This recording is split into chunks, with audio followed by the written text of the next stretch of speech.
Sumai, Gwilym ydw I, a dyma rhai o eiriau'r Wladfa. Tŷ te, baner, golygfa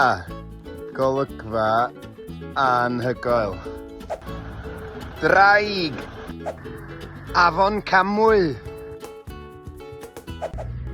cactws, capel, olwyn ddŵr, a sadl. Criw ffilmio. Mynyddoedd yr Andes.